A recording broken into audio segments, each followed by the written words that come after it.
Sejam bem-vindos à mesa. Podem se sentar. Parece um déjà vu, mas não é. Foi apenas um erro meu. Os bastidores, pessoal, os bastidores. E o tema da mensagem é dinheiro, bênção ou maldição? Em Mateus 19, 16 a 23. Um homem veio a Jesus com a seguinte pergunta: Mestre, que boas ações devo fazer para obter a vida eterna? Por que você me pergunta sobre o que é bom? Perguntou Jesus. Há somente um que é bom. Se você deseja entrar na vida eterna, guarde os mandamentos. Quais? Perguntou o homem. Jesus respondeu: não mate, não cometa adultério, não roube, não fale falso testemunho, honre seu pai e sua mãe, ame o seu próximo como a si mesmo. Tenho obedecido a todos esses mandamentos, diz o homem. O que mais devo fazer? Jesus respondeu: se você quer ser perfeito, vá, venda todos os seus bens, dê o dinheiro aos pobres, então você terá o tesouro no céu. Depois, venha e siga-me. Quando o rapaz ouviu isso, foi embora triste, porque tinha muitos bens. Então Jesus disse aos discípulos: Eu lhes digo a verdade, é muito difícil um rico entrar no reino dos céus. Digo também, é mais fácil um camelo passar pelo buraco de uma agulha que um rico entrar no reino de Deus. Essa passagem, ela é muito usada contra as pessoas que têm riquezas, que são ricos, os cristãos que têm uma condição financeira melhor. Por quê? Eu entendo que ela é tirada fora do contexto do que verdadeiramente o que Jesus quer ensinar. Aqui a gente tem um homem, algumas traduções um jovem, outras traduções tratam como um homem. Eu já vi algumas traduções que falam um sacerdote.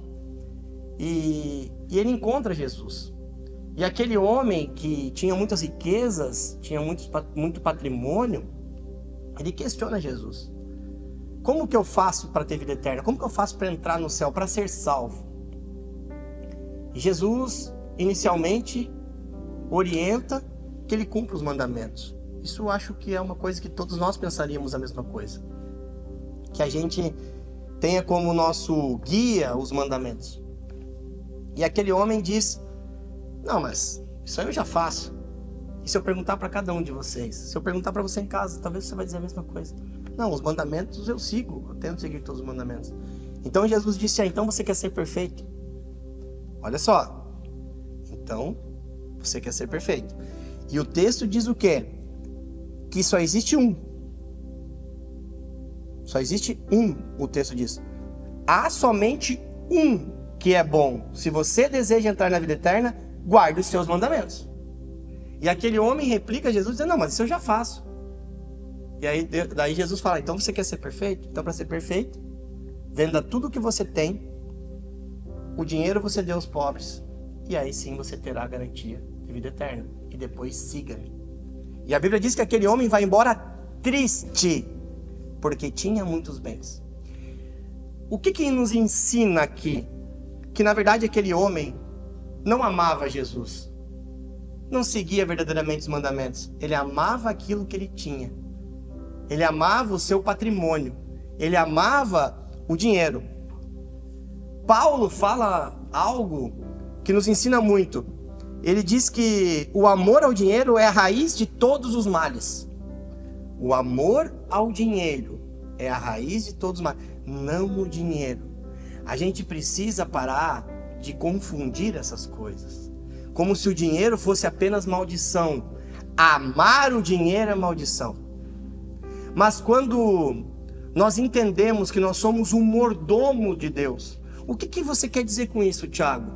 Eu brinco que eu sou o laranja de Deus.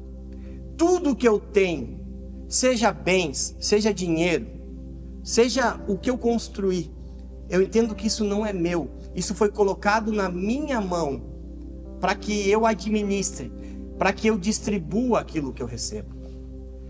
Quando eu entendo que eu não posso amar o dinheiro, acima de Deus. Esse homem aqui, declaradamente, ele amava mais o dinheiro do que a Deus. Então, a gente escuta muitas pessoas dizendo que o rico não vai entrar no reino dos céus. Por quê? Porque eles pegam isoladamente esse versículo, sem entender, e pegam essa frase de Jesus, que ele diz, então Jesus disse aos seus discípulos, eu lhes digo a verdade, é muito difícil, não está dizendo que não vai entrar, um rico entrar no reino dos céus. Digo também, usam muito isso, é mais fácil um camelo passar pelo buraco de uma agulha que um rico entrar no reino de Deus. Aqui está mostrando a dificuldade. Por quê? Porque infelizmente a sociedade capitalista está colocada nas nossas entranhas, aonde a gente ama o dinheiro acima de todas as coisas, aonde o importante não é quem a gente é, e sim o que a gente tem. As coisas estão invertidas. Só que deixa eu dizer uma coisa para você que está em casa. Às vezes você tem uma condição financeira melhor, fora da média. Nós todos, aqui nessa mesa, por mais que não pareça, a gente tem uma condição financeira diferente. Uma condição financeira abençoada. Porque o mundo aí fora, as pessoas aí fora, a realidade que a gente às vezes não enxerga ou não quer enxergar, ela é muito difícil. A gente é abençoado pela situação financeira que a gente tem. A gente não pode deixar que a nossa situação financeira seja mais importante do que aquilo que a gente é. A gente não pode amar o dinheiro, ou os bens, ou o poder, ou os números, o quanto a gente é conhecido, mais do que a Deus. Eu entendo que quando a gente inverte esses valores, a queda é rápida. Eu sou um exemplo disso. Eu, com 18 anos, montei uma empresa e fiquei muito rico. Muito rico de verdade. Quem assistiu meu testemunho sabe dessa história. Eu alugava aeronaves, eu voava para cassinos fora do Brasil, jogando, bebendo, fazendo bagunça. A minha arrogância era tanta que eu dizia que se Deus existisse, Ele me copiava, Eduardo. Eu falava que se Deus existisse, Ele me copiava. Sabe aquele cara que achava que o dinheiro pode tudo? O dinheiro compra tudo, o dinheiro consegue tudo. Eu posso, eu tenho, eu faço, eu sou. Esse é o princípio do arrogante. O arrogante, ele está numa mesa, ele sempre tem algo que o dele é melhor, é maior. Ele sempre se coloca acima das outras pessoas. O arrogante, ele interrompe as pessoas com uma história dele que sempre vai ser melhor do que a outra. Ou vai ser maior, vai ser mais engraçada, vai ser melhor. E eu era essa pessoa. Eu achava que o dinheiro podia tudo. E no estalar de dedos. Eu brinco que Deus olhou para mim, Eduardo, e falou assim, sabe de nada, inocente. E no estalar de dedos, eu dormi rico e acordei pobre.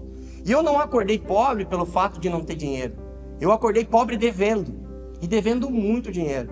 Em 2006 eu devia mais de 11 milhões de reais. Que hoje nós estaríamos falando de 60, 70 milhões. Aos olhos humanos, impagável. Um menino de 20 anos de idade vai pagar uma dívida dessa como? Como? Então, entenda. No tempo que eu amei o dinheiro acima de Deus, a minha queda foi rápida, no estalar de dedos. Só que o meu testemunho, aquilo que eu me tornei, eu entendi que eu sou um mordomo, que eu sou um laranja dos céus, que tudo aquilo que eu recebo dos céus não é para mim acumular, é para mim distribuir.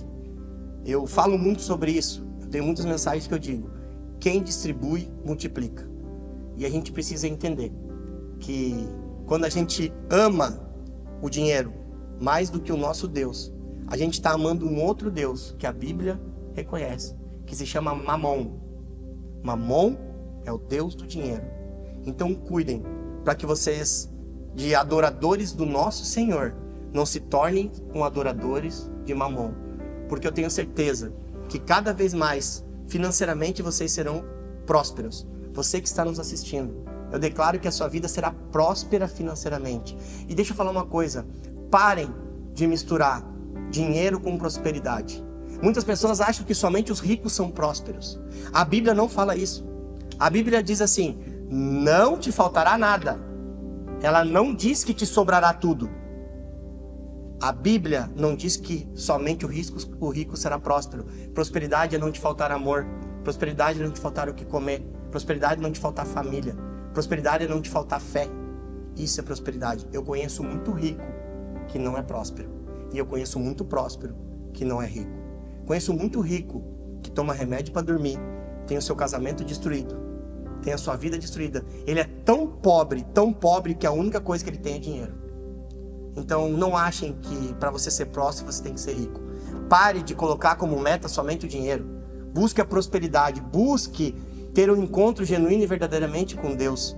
Adore ao Senhor e não a Mamon. Não deixe que o dinheiro comande a sua vida. Você precisa comandar o dinheiro. Você é um mordomo dos céus. Eu declaro sobre a sua vida, eu declaro sobre a nossa vida, que a gente tenha entendimento, que Mamon nunca reine no nosso coração, que a gente continue entendendo que somos mordomos de Deus, que tudo aquilo que nós recebemos não é para acumular, e sim para distribuir em forma de bênção. E eu não estou falando aqui apenas do financeiro, tempo, saúde, carinho, amor, cuidado, serviço, tudo isso a gente recebe dos céus. Então eu declaro uma porção dobrada de prosperidade sobre a sua vida. Que as riquezas, quando chegarem em suas mãos, vocês tenham sabedoria dos céus para distribuir e multiplicar sobre vidas e mais vidas. Deus abençoe, Deus é contigo.